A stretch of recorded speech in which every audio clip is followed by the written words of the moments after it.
Hi and welcome to the Geek Legion of Doom. This is an action movie review and I'll be having a look at the movie The Frozen Ground. So this is a true story that takes place in Alaska and stars Nicolas Cage and John Cusack. So Nicolas Cage plays a state trooper sergeant who is 2 weeks away from retirement when he's given a case of a prostitute who may have escaped from a potential serial killer.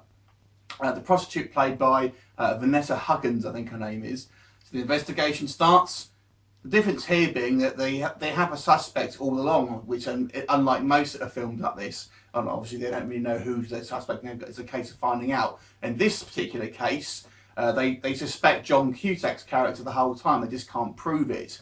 So the race is on to try and sort of prove the guilt of this man ultimately before he can sort of kill again. And really it's just a kind of a procedural movie more than anything else. It's pretty solid. I think it's got a decent cast. I say John Cusack I think is really decent as the main sort of serial killer guy, and he gives a great performance, a spooky performance. I got to say I think Nicolas Cage was pretty much just it's fairly pedestrian in this. He certainly isn't bad, but I don't think he's certainly his best work. And that's the thing on this whole film. It's a decent film. It's well made. I mean, the camera work sometimes is a little bit disjointed, I have to say, but overall it's a pretty solid movie in regards to its structure, the way it's made. But it's a little bit dull, perhaps. It does move at a fairly sort of slow pace. And this being obviously a true story, that it's only going to they can't maybe elaborate too much or sort of make it too exciting. But as a filmed piece of entertainment,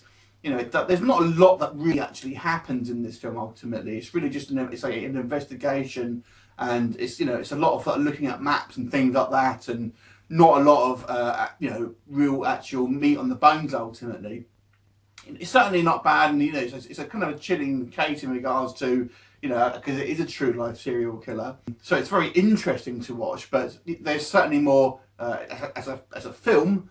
There's kind of more interesting serial killer movies out there, but overall it's not a bad film, I have to say. It was a solid piece of entertainment. There wasn't any too major negatives, I have to say. Maybe it was just a little bit slow. So I'm going to give this one a 7 out of 10. Have you seen it? What did you think? Leave me a comment and look forward to you next time. Bye for now.